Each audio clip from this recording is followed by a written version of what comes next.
Welcome to our channel engineer choice tutor. आज के lecture में हम क्या देखेंगे, एक न्यूमेरिकल। ओके, यहाँ पे हम क्या करेंगे, find the inverse Z transform of X of Z आपको दिया हुआ है using partial fraction expansion method. तो चलिए स्टार्ट करते हैं। इस एक्स ऑफ जेड का आरओसी भी दिया हुआ है, that is mod of Z is greater than 1। तो आरओसी का जब कॉन्सेप्ट लगेगा वहां पे मैं बताऊंगा। अभी सिंपल प्रोसेस फॉलो करते हैं। सो आपको क्या दिया हुआ है, एक्स ऑफ जेड बराबर दिया हुआ है Z to the power -1 divide by 3 minus 4 into Z to the power -1 plus Z to the power -2। Okay, so यहाँ पे जो एक्स ऑफ जेड है वो rational function of Z inverse 1 है, बट मैं इसको पहले क्या कर लेता हूँ, रैशनल फंक्शन ऑफ जेड में कन्वर्ट कर लेता हूँ। Okay, rational function of Z में कन्वर्ट करने का मतलब क्या, एक्स ऑफ जेड बराबर क्या हो जाएगा, सिंपल। देखिए यहाँ पे ऊपर तो अभी जेड इनवर्स 1 रहने ही दीजिए, नीचे से क्या कर लीजिए, जेड इनवर्स 2 बाहर ले लीजिए। ओके, जैसे ही बाहर लीजिएगा तो पहला टर्म आपको क्या चाहिए, 3 चाहिए। तो 3 चाहिए तो आपको 3 इंटू जेड स्क्वायर को मल्टीप्लाई करना पड़ेगा जेड टू द पावर -2 से, तब जाके आपको 3 मिलेगा। समझ में आ रहा है। नेक्स्ट टर्म आपको -4 into Z to the power -1 चाहिए। तो क्या करना पड़ेगा आपको, सिंपल आपको करना पड़ेगा -4 इंटू जेड को मल्टीप्लाई करना पड़ेगा जेड टू द पावर -2 से, तब जाके आपको मिलेगा -4 into Z to the power -1। Okay, और लास्ट टर्म के लिए आपको क्या करना पड़ेगा, simple +1 1 into Z to the power -2 Z to the power -2 मिल जाएगा ना। इतना आपने कर लिया। अब देखिए सिंपल क्या कीजिए, जेड टू द पावर -2 ऊपर जाएगा तो क्या हो जाएगा, ये हो जाएगा आपका क्या, Z to the power -1 into Z to the power 2 divide by 3 Z square -4 Z plus 1। Okay, so यहां से एक्स ऑफ जेड बराबर क्या आया, देखिए Z to the power -1 into Z to the power 2 क्या आ गया, Z. So Z divide by 3 into Z square -4 Z plus 1। दो चीजें करनी है, X of Z divide by Z करना है। ओके, और उसके पहले आपको क्या करना पड़ेगा, आप डिनोमिनेटर को क्या कर लीजिए, अपना फैक्टर्ड कर लीजिए, फैक्टराइज कर लीजिए। तो डिनोमिनेटर फैक्टराइज कर लीजिए पहले आप। सो देखिए X of Z is equal to what, Z.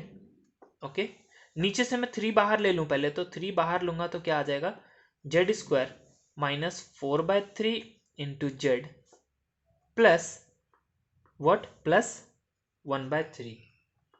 Okay, ये आया। अब इसी को क्या लिख लेता हूं, जेड डिवाइड बाय 3 इंटू, इसको फैक्टराइज करूंगा तो क्या आ जाएगा, देखिए आ जाएगा जेड -1 इंटू जेड -1/3। ओके, करके देख लीजिएगा, फैक्टराइज यही आएगा। It is clear.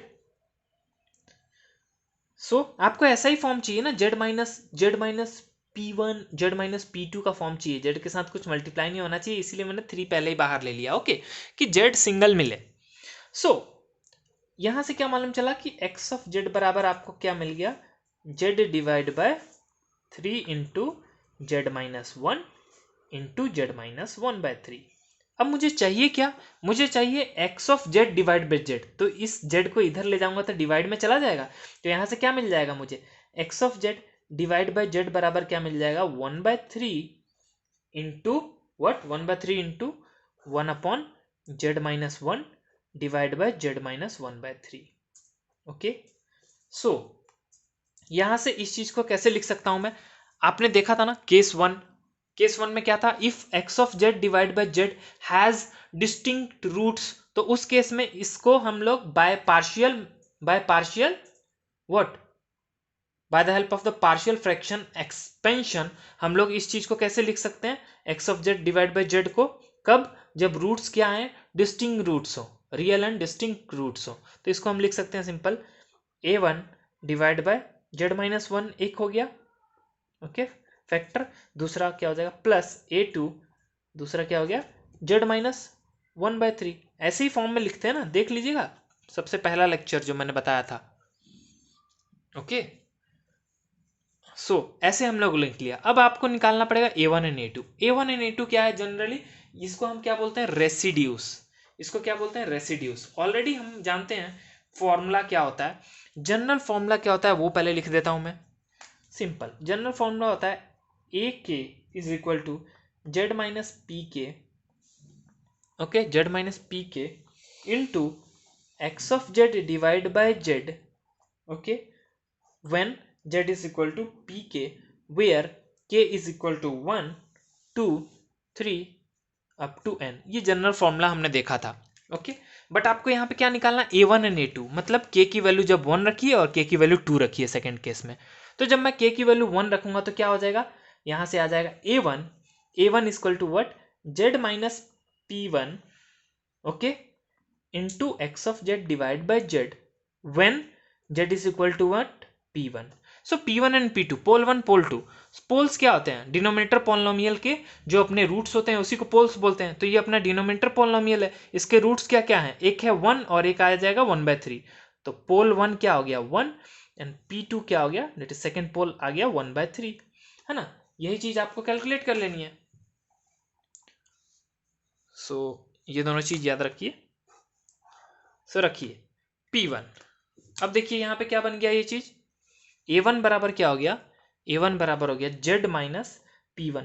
p1 की वैल्यू क्या है 1, तो z minus 1 into X of Z divide by Z किसके बराबर है, ये रहा, that is 1/3 into 1 upon z minus 1 into z minus 1/3। Okay, when z is equal to p1 क्या है 1, when z is equal to 1 हो गया। अब यहाँ से देखिए z माइनस 1 कट गया, अब z की जगह क्या रख दीजिए 1 रख दीजिए। तो a1 बराबर यहाँ से क्या निकल जाएगा 1/3 into 1 divide by what 1 minus 1/3। Okay, that is equal to what 1/3 into 1 divide by 3 इधर गया -1, दैट इज 2/3। ओके, इस 3 से ये 3 कटा, बचा क्या 1/2। सो a1 क्या आ गया अपना 1/2 आ गया। इतना क्लियर है। अब चलिए आगे देख लेते हैं, अपन निकाल लेते हैं a2।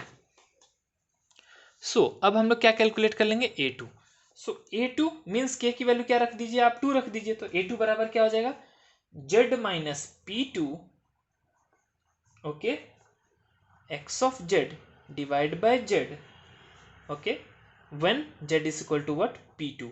और p2 की वैल्यू हमने देखी थी 1/3 है, तो क्या हो जाएगा ये a2 is equal to z minus 1/3 okay into X of Z divide by Z की वैल्यू क्या थी 1/3 into 1 upon Z minus 1 into Z minus 1/3 okay when z is equal to p2 और p2 की वैल्यू क्या है 1/3, तो when z is equal to 1/3। Okay, अब देखिए इससे ये कट गया है ना। अब z इक्वल टू 1/3 पुट कर दीजिए, तो a2 बराबर क्या हो गया, a2 बराबर हो गया 1/3 इंटू 1 अपॉन 1/3 माइनस 1। ओके, इसको सॉल्व कीजिए, इसको सॉल्व करिएगा आपको क्या मिलेगा -1/2। क्या मिलेगा -1/2। तो यहां से a1 और a2 की वैल्यू निकल गई। अब देखिए x of Z divide by Z को आप कैसे लिख सकते हैं, इसको क्या लिख रहे थे हम लोग a1 divide by Z minus 1 plus a2 divide by Z minus 1/3 by using the partial fraction expansion method. हम लोग इस चीज को इसके बराबर लिख रहे थे। ओके, अब a1 की वैल्यू मालूम है आपको, a2 की वैल्यू मालूम है आपको, लिख लीजिए। तो जैसे लिखूंगा तो x of Z divide by Z बराबर क्या आ जाएगा a1 क्या निकला था अपना 1/2, तो क्या हो जाएगा ये 1/2 into 1 upon Z minus 1 okay plus a2 की वैल्यू क्या है -1/2, तो क्या हो गया -1/2 into 1 upon Z minus 1/3। Okay, ये चीज आ गई, इतना पहुंच गए आप। अब एक्स ऑफ जेड निकाल लीजिए, एक्स ऑफ जेड क्या हो जाएगा, ये जेड इधर मल्टीप्लाई में चला जाएगा दोनों टर्म के साथ। तो एक्स ऑफ जेड बराबर देखिए क्या आ जाएगा, एक्स ऑफ जेड बराबर आ जाएगा मेरा 1/2, दोनों में कॉमन है तो बाहर ले लेता हूँ 1/2, अंदर क्या हो जाएगा Z upon Z minus 1 okay minus Z upon Z minus 1/3। Okay, ये क्या आ गया अपना एक्स ऑफ जेड आ गया। और आरओसी याद रखिएगा, आरओसी बराबर क्या दिया हुआ है, आरओसी दिया हुआ है आपको mod of Z is greater than 1। मतलब कहा जाए तो आरओसी किस फॉर्म में दिया हुआ है, mod of Z is greater than r के फॉर्म में दिया हुआ है। ओके, तो इसका मतलब क्या है, since ROC is mod of Z is greater than 1, so both the sequences must be what, जो भी ये दोनों सीक्वेंस निकलेगा ना, जब जेड ट्रांसफॉर्म आप इनवर्स जेड ट्रांसफॉर्म निकालिएगा, तो जो दोनों सीक्वेंस निकलेगा ना वो क्या होना चाहिए, कॉजल होना चाहिए। ओके, सो देखिए since ROC is mod of z greater than 1, so both the sequences देखिए, इस टर्म का एक सीक्वेंस निकलेगा, इस टर्म का एक सीक्वेंस निकलेगा, तो वो दोनों सीक्वेंस क्या होने चाहिए अपने, both the sequences must be causal, ये चीज याद रखिएगा। So must be causal. Now take the inverse Z transform. Now taking inverse z transform, okay, तो x ऑफ n बराबर क्या हो जाएगा अब देखते हैं अपन। ठीक है, 1/2 तो है ही, तो 1/2 ले लीजिए। याद रखिएगा दोनों कॉजल सीक्वेंस का बात याद रखना है। तो z divide by z minus 1 है। एक चीज बताइए आप, कॉजल सीक्वेंस की बात हो रही है ना, तो z ट्रांसफॉर्म ऑफ व्हाट। सो हम लोग कॉजल सीक्वेंस की बात कर रहे हैं, तो हम लोग जानते हैं in the case of causal sequence की बात करें तो z transform of u of n बराबर होता है z divide by z minus 1। तो यहाँ पे z divide by z minus 1 तो दिख रहा है, मतलब inverse z transform of z divide by z minus 1 क्या हो जाएगा, u ऑफ n। तो यहाँ पे क्या आ जाएगा, सिंपली आपका u ऑफ n, है ना। माइनस का साइन है, माइनस का साइन लगा लीजिए। ओके, अब देखिए z divide by z minus 1/3, तो हम लोग जानते हैं कि z transform of a to the power n into you of n बराबर क्या होता है, z divide by z minus a। क्या ऐसा ही फॉर्मेट नहीं है, बस a की जगह क्या है यहाँ पे 1/3 है। सो a की जगह 1/3 है, मतलब ये क्या हो गया, z divide by z minus 1/3। सो इसका जब इनवर्स z ट्रांसफॉर्म निकालेंगे, जब इनवर्स z ट्रांसफॉर्म हम लोग निकालेंगे किसका, z divide by z minus 1/3, तो ये किसके बराबर आ जाएगा, ये बराबर हो जाएगा 1/3 टू द पावर n, क्योंकि a की जगह यहाँ पे 1/3 है इंटू यू ऑफ n। मतलब कहने का मतलब ये है कि 1/3 to the power n into you of n का z ट्रांसफॉर्म क्या आएगा, z divide by z minus 1/3। तो इनवर्स z ट्रांसफॉर्म अगर हम लोग बात करें z divide by z minus 1/3 का, तो ये क्या हो जाएगा 1/3 to the power n into you of n। Okay, कब, जब ROC क्या है अपना, mod of z is greater than 1, क्या है अपना ROC। ओके, कॉजल सीक्वेंस ही लिया है ना मैंने, u ऑफ n भी कॉजल है, और यहाँ पे देखिए a to the power n into you of n का फॉर्म बन रहा है, ये भी क्या है, कॉजल है। सो यहाँ पे क्या मालूम चला कि अपना दोनों सीक्वेंस क्या आ गए, अपने दोनों सीक्वेंस यहाँ पे क्या आ गए, कॉजल आ गए। तो ये चीज आपको ध्यान में रखनी है। ओके, सो आई होप इतना आपको समझ में आया हो। नेक्स्ट में देखेंगे, एक एग्जांपल लेंगे, उसमें देखेंगे एंटी कॉजल, अगर एंटी कॉजल कोई सिग्नल मिले तो आउटपुट में ROC पे बेस्ड होता है। ROC यहाँ पे दिया था कि mod of Z greater than 1 है, इसीलिए हमारा दोनों सीक्वेंस क्या होना चाहिए था, कॉजल होना चाहिए था। वरना एक चीज़ बताइए आप, वरना हम अगर यहाँ पे ROC नहीं दिया रहता तो कन्फ्यूज़न थोड़ी सी क्या होती कि अगर आप जेड ट्रांसफॉर्म निकालने जाइएगा किसका, minus A to the power n into you of minus n minus 1 का ना, तो इस केस में भी Z transform z upon z minus A ही आता है। और अगर आप जेड ट्रांसफॉर्म निकालें A to the power n into you of n का, तो इस केस में भी Z transform z upon z minus A ही आता है। तो आपको कैसे मालूम चलता कि आपको ये चीज़ लेनी है या ये चीज़ लेनी है, ये चीज़ तो ROC पे ही डिपेंड है ना। इस केस में ROC क्या हो जाता है, इस केस में ROC रहता है अपना mod of Z is greater than mod of A, और इस केस में ROC रहता है अपना mod of Z is smaller than mod of A.